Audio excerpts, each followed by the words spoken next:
Hello, everybody. Super exciting to be here. Such a crowd. It's always a pleasure. Actually, my first time at a PyData conference in Germany, so this is exciting. Also, the microphone is really sensitive, so I'll try to make this a bit more ASMR. OK. My name is Luca. In my day-to-day life, I work as an AI engineer, as we call ourselves nowadays, in Extreme. And I've been doing lots of stuff regarding to AI products, of course, and building eval system. But for the majority of the past year, I've been working on helping our clients deploy models and use their own workshop, like local resources, to run inference on their cluster, or Kubernetes clusters.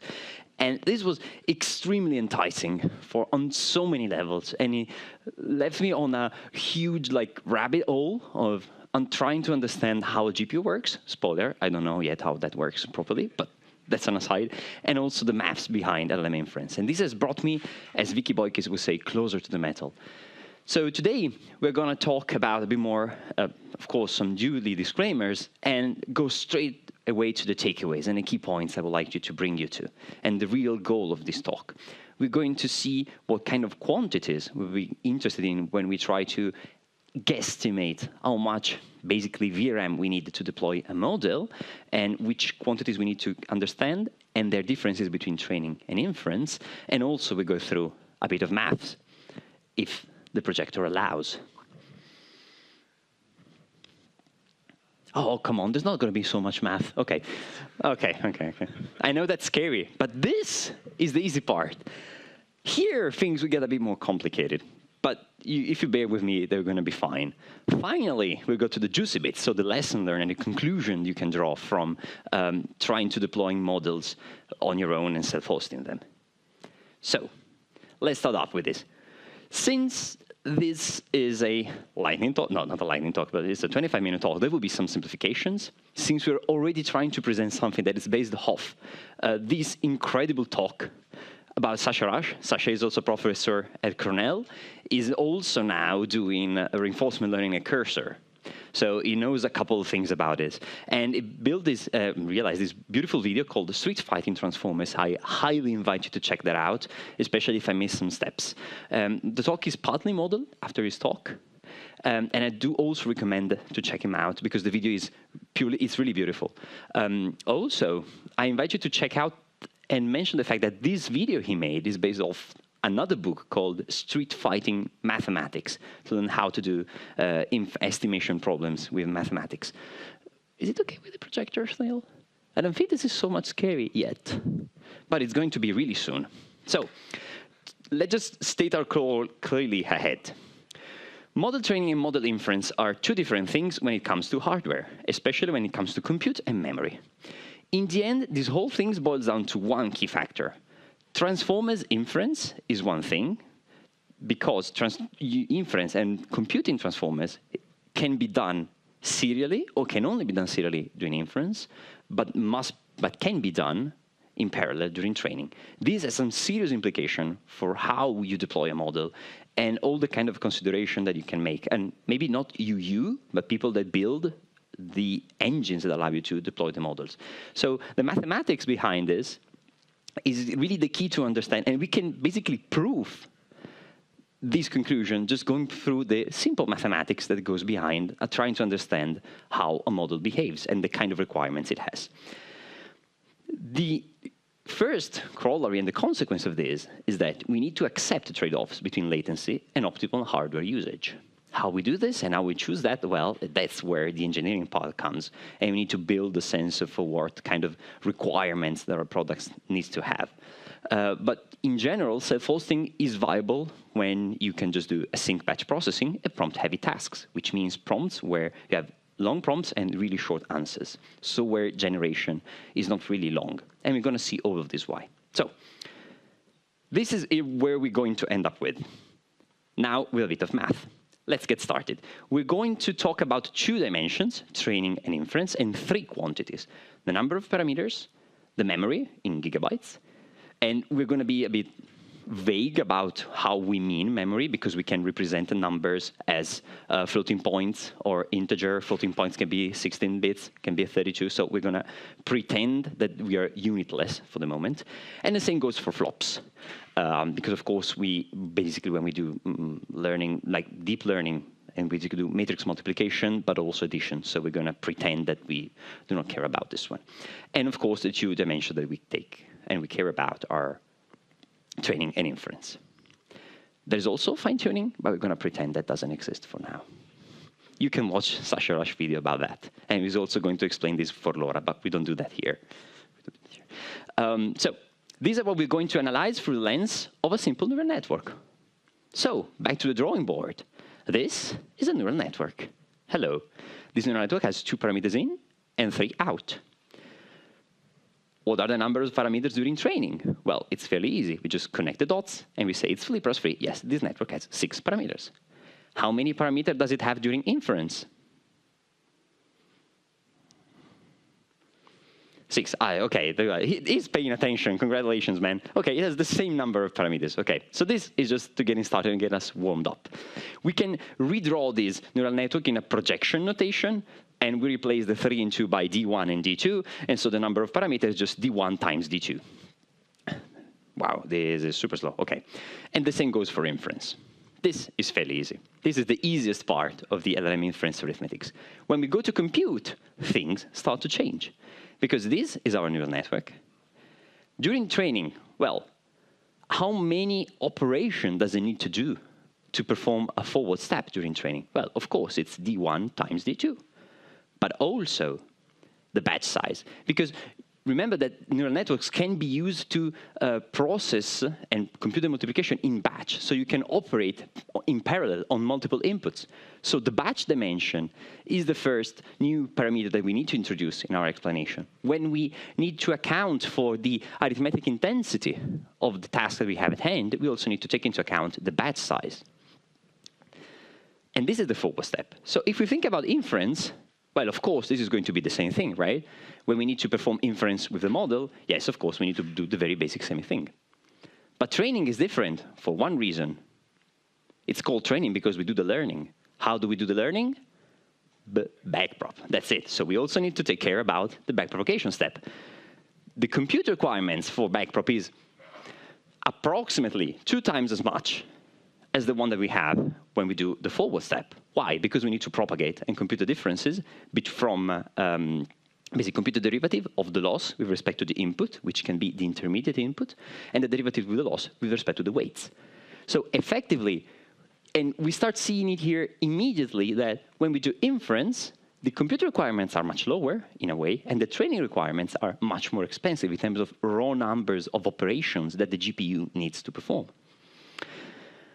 And this is basically this.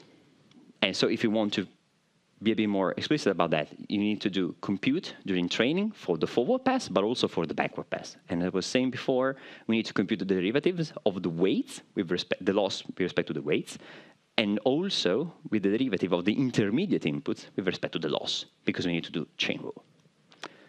This is the second bit. Third bit, memory. At inference time, well, that looks kind of easy, right? Because we need to have all of the parameters in memory, plus at least the batch size times the largest activations, where the largest activations means fundamentally just the values, the intermediate values that need to be materialized after you do the multiplication. So as a recap, number of parameters, fairly easy, just do the multiplication. Computing, you need, if you do in training, you do the forward pass and the backward pass. This means that it's likely 3 times as much compute operation compared to the case when you do just inference. Memory, you just always need to have the number of parameters in mind. When you do inference, though, you need to also take into account that you need to materialize the intermediate results of the multiplication. You need at least to have enough memory to store the biggest layer in terms of activations, because you can just delete the previous steps. We're going to pretend the skip connection don't exist. But approximately, this is street fight in transformers, so we don't do things perfectly. We're just trying to get a sense to guesstimate how much memory it's required. For training, well, story complicates a bit, right? We always have to have in memory all of the parameters, of course, but we need to do backprop. So we cannot just store the largest activations. We need to store all of the activations. And if we want to win an ICLR Test of Time award for a paper, we will be using the Adam optimizer, and we need to preserve the state of the optimizer in memory. And usually, I'm not going to the details of the Adam. You can read the paper, which just won a really important award. It's basically just 2 times as much parameters as a number, 2 times as many parameters as the total parameter count of the model itself, because of how the optimizer works. So we see that there is a dramatic shift in terms of memory requirements between inference and training in this really simple case, because at inference time we only need to care about basically the biggest layer, whereas when doing training, not only we need to have enough room to have all of the intermediate activations so that we can just do backprop, but we also need to maintain the optimizer state. And this is a lot. Memory, so we just saw what the difference is. And you'll be like, okay, Luca, this was the simplest neural network you can come in with. But we have to talk about transformers. We're not doing bait and switch, right? Well, now for the toughest part. If you think about transformers, this is the regular transformer. This is a picture from the original paper. The original paper is encoder-decoder. We don't really care about this. A transformer is mostly, like ChatGPT, is a decoder-only architecture that's made up of 3 building blocks. The input embedding, that has a size V, then N layers that are basically made up of a feed-forward layer and the attention mechanism. Let's just pretend norm layers do not exist. So let's talk about them in terms of memory, number of parameters, and compute. The embedding layer is the easiest one because it is kind of big. V is a vocabulary that's basically a lookup table that maps IDs, integers, into input vectors, basically vectors. And this can be quite big in terms of number of parameters. Usually 2 to 3 orders of magnitude more than the hidden dimension of these models. So it's V times D, where D is the dimension that it maps to. Basically, like, I don't know, GPT-4o should be 200,000 in input. The compute, though, it's negligible, because this is just a lookup table. Memory, well, you need to store the vectors in mind in your memory, plus the optimizer state if you're doing training. So this is fairly easy. The feed-forward layer, we just saw it. In the original Transformers paper, we have this kind of structure, which is basically a double MLP into the other one.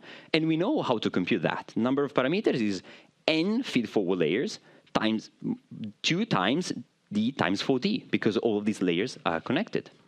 Compute and memory are the same ones as following the rules that we outlined before. Now for the attention layer, because this is a bit of a beast. The attention layer is made up of a first layer that separates. I'm not going into how attention works, but I'm going to assume, right? I'm doing math really well for this now. That basically splits the input into 3, query, key, and value. The attention mechanism that I'm going just to represent as a squiggly line, and then finally an output projection. And you see here that if you look closely, if you squint a bit, our transformer is actually mostly made up of MLPs. Because outside of the embedding layer, but whatever, and the attention mechanism, insofar, the whole structure of the model was just MLPs, right? So we know how to compute a number of, we know how to estimate the compute that it takes. We know how to estimate how much memory it takes, both during training and inference. So let's go a bit deeper into the differences. Well, if we want just to compute the number of parameters that we have in the attention block, well, it's just N times D times 3D plus D times D. That's easy. Memory is just the same as a simpler neural network. How about self-attention then? Well, this is where it gets interesting. Because attention doesn't have any parameter, but it has a lot of compute. The compute is B times T times D, where T is the length of the sequence. Because attention looks backwards, so you need to compute it over the whole content that comes in. It can still be parallel, because if you accept multiple requests, so multiple sentences, multiple sequences, then you can compute attention over all of the sequence as a whole in parallel, provided you have enough RAM. So no parameters, compute requirements. Remember the T is going to be important. As far as compute goes, well, we kind of know how to deal with this as a recap, right, of the whole attention block. We just have D times 3D, the forward step during training, plus T times D, because we need to compute the attention on the whole structure, on the whole sequence, plus D times D, where it's the out projection, simple MLP, plus the MLP, like the final MLP layer, the feed-forward layer. And we need to multiply these times the number of layers that we have, times the batch size, times the sequence length, because we need to generate one step at a time to generate the new token, right? And if you squint, you will notice that these T are actually coming out, if you factor out the equation, at a T squared. And keep this in mind, because this will be important. If we're doing training, we just multiply this by 3, because we also need to do the forward and the backward pass. But ideally, these are just the same between training and inference. When it comes to memory, we just need to store the number of parameters times the layers of the biggest activation and the optimizer state, all the activation, sorry, which I'm writing down here, plus the state for the optimizers. That's OK. When it comes to inference, it's just what we saw above. So D times 3D, because we need to do the forward pass, plus T times D, which is the attention mechanism, plus D times D, which is just this output projection. Then we need to add the inference of the linus forward layer. We need to multiply this by n times d times b. But this is where things get complicated. And this is where it comes that attention is quadratic. What does it mean that attention is quadratic in compute? It means that if your sequence length goes from 100 to 1,000, it's not like you need 10x more compute. You need to add 100x more compute. Because a longer sequence needs to attend to every previous token on behind. And this is where the quadratic behavior pops out. In theory, this is the same between training and inference. But during training, you can actually make this more parallel. With a simple fact, when you perform training, you can just generate one token at a time. And you know the whole data set beforehand. You know the whole sequence beforehand. You're trying to learn how to predict the next token.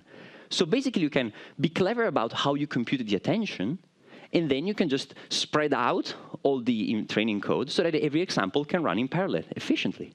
When you do generation at inference time, when you ask ChatGPT to build you, like whether you should put glue on your pizza, it's generating new tokens one at a time. So it cannot be parallel. It needs to be serial in that kind of generation. And this is the source of quadratic behavior that complicates a bit of stuff. And this is where the novelty comes out. Because since attention looks back and requires Q of the current step times the K and V, the key and value with the size 2D from the past T minus 1 steps, instead of recomputing all of this, we can actually store all of that into memory somehow. And this is actually really clever because if you think about it, attention is squared in terms of complexity in compute, but if we needed to be doing that for every single new token, let's just pretend this is serious, but it's just cubic, because you need to compute the attention at step 2 for step 1, at step 3 for 2 and 1, at step 4 for 3, 2 and 1. And anytime you just do one step more, the computational complexity scales. So you can just say, whatever, K and V are static, let's just compute all of them beforehand and just store them in a cache. That's the KV cache for you. And so basically, we are trading compute for memory. We are making our memory requirements higher so that we can have faster compute. I said faster, though, not more efficient. But let's just take this a step too far. So memory requirements for transformer inference, you take B times the largest activation, the number of parameters, of course, plus the KV cache. The KV cache is the first basically 2D, so basically the first step of the attention mechanism, times n, the number of layers, times b, which is the number of of samples we have in our batch, and times t, which is the length of the sequence. And this KV cache is the amount of memory that you usually keep being seen around as a 20% of the model size. So basically, if you have a Mistral 7B, you will likely have 7 times 2, which is the memory in terms of number of parameters. We tend to ignore the largest activation. And then we add a 20% of that size, which is usually the smallest amount that you need for a very small KV cache. And this is where the number comes out of, and one of the discoveries that I made last year. inference engines do implement a really more serious approach of this KV cache, which is fairly simplistic. But in a way, the end goal of all of this is, as I was saying at the very beginning, there are clear differences between how the attention mechanism can be parallelized during training and inference. During training, it can be computed more efficiently. During inference, we need to generate new tokens. It can't but be serial. So you need to reduce the amount of latency and thus compute. We can just store the intermediate values in a KV cache. This, however, is still suboptimal usage of the hardware because you need to move in and out the data from the memory. You need to move them from the part of the GPU that has the memory into the part that has that does the computations, the ALUs, so the arithmetic logical units. So this movement is actually building up an I/O bottleneck that slows your generation down anyway. So while we can be a bit more efficient in reducing the latency, we're still underutilizing the hardware with respect to the training. So how do we do this? Well, wow, this wasn't here. Let's just take a step behind. When we factor in KV cache, generation actually becomes split in two steps. And this is really fascinating.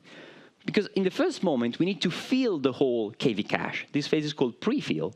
This step is a matrix-to-matrix multiplication, which can be dramatically fast.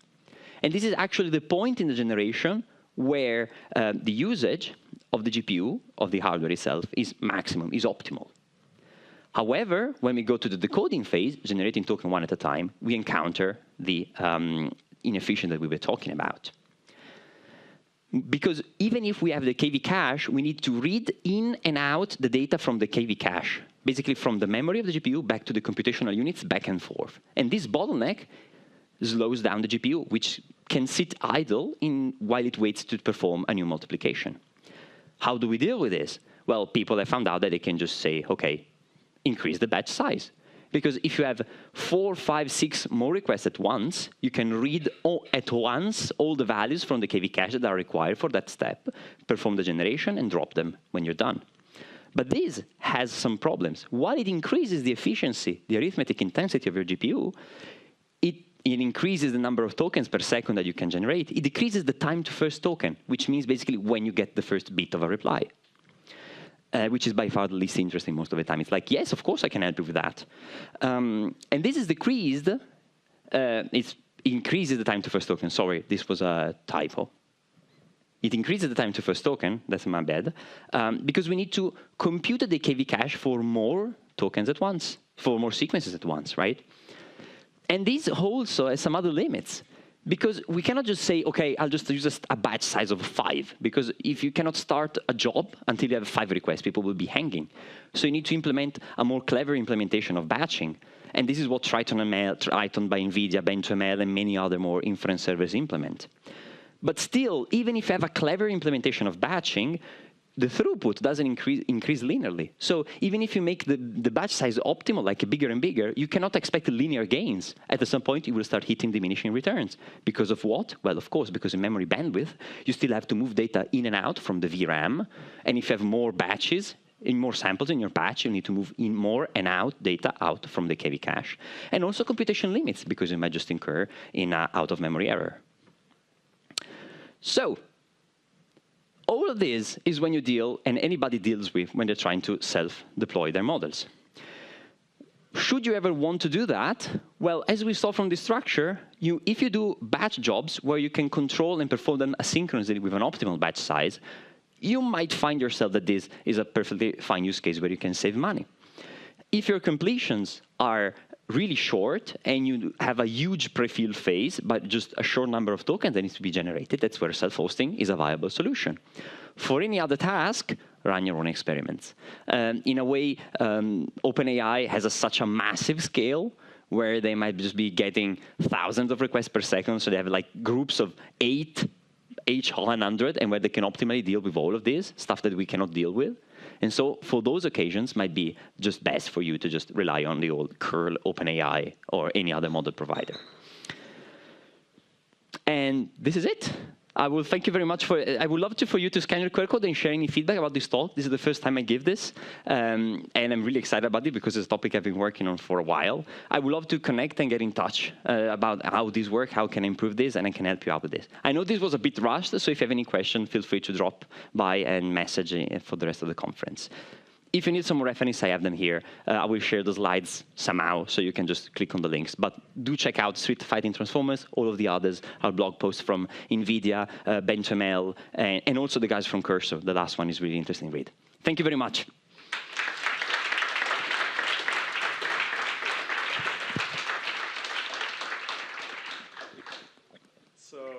Thank you very much from my side as well. It was a very energetic talk, wow. And I think you somehow lost me, and maybe others too. We have one question on Slido at the moment. So one more than I expected. Feel free to add more while I read this and Luca is answering it. So could you say something about different inference engines, Ollama, VLLM, TensorRT, and when to use which? So, Ollama is meant to be used, is a wrapper around Llama CPP, which is a really popular framework that is designed to run servers on your machine, basically on CPU. So it's designed for you, I can't say mostly for local use, but in constrained hardware. When you use Ollama, and actually anything built on top of Llama CPP, which means Ollama LM Studio, you will likely need to be working locally with quantized models. VLLM, SGLang, and TensorRT are two different things. Sorry, they're free. TensorRT should be, in theory, one of the most performant ones, but it's really hard to get right. So it really requires a lot of tweaking and fine-tuning, understanding the documentation that's, I can't say poorly written, but it's not just as elegant as intuitive as other frameworks. So on the other hand, I think you are going to be so... unless you go out on a real high scale, you don't really need to focus too much on which one is the best. Just pick the one that you can deploy more easily and then start running measurements. And then you can start investing more time in finding out which is the better one. So in a way, like TensorRT is both a compiler, so basically that optimizes the structure of the LLMs and has really made kernels that allow you for your models to run faster. But if you need to configure it yourself, it's going to be really hard. It's really designed to be optimized with NVIDIA hardware, so it should squeeze the biggest amount of performance. If you work with VLLM or SGLang, they're in Python. Basically, VLLM it has custom kernels, but it's also basically a fast API backend, so with a lot of incredible stuff on top, of course. But nevertheless, you can deploy more easily. You can also just run VLLM serve something, and it can be your, I don't know, Docker file entry point, and you can go with that. So perfect. While the audience is thinking of more questions, I have one as well. Please do. So I understood that if you do batch inference, the time to first token is increasing because you need to move more data from memory to compute. Actually, I wasn't clear enough with that. You need to compute the KV cache for all the sequences. So if you have 10 times more sequences, it should take a bit more time than computing for 8. So this is why you decrease, because you need to end the prefill step for every sequence before you start generating new stuff. Okay. So if you have like 3 times as many samples in your batch size, of course, you're going to be waiting a bit more time. Also, especially if the sequences are heterogeneous, because they might be some of them might be longer than the other ones. Okay, and once you moved all the data from memory to your GPU, then it's the same time to compute all the batches in parallel? Yes. Or, okay. How is that? That's some kind of magic for me that like it's possible to compute more at. So basically, every step takes just the number. It should be basically equal across all the sequences. Of course, some sequences may be longer. So you might be just asking to summarize a piece of an article, or you just be doing deep research or something. So you need to be clever how to balance the jobs so that job with approximately similar length run on the same hardware. If you have Google has GPUs that need to run deep research, those GPUs need to be on their separate cluster and cannot be just mixed with requests that just are designed to just be answering with a yes or no question. I'm doing extreme simplification, but the thing is, you need also be able to balance the kind of requests that hit a certain machine compared to others. Perfect. Thank you very much. Thank you to the audience, and now you have 10 minutes to get to the next talk. Thank you.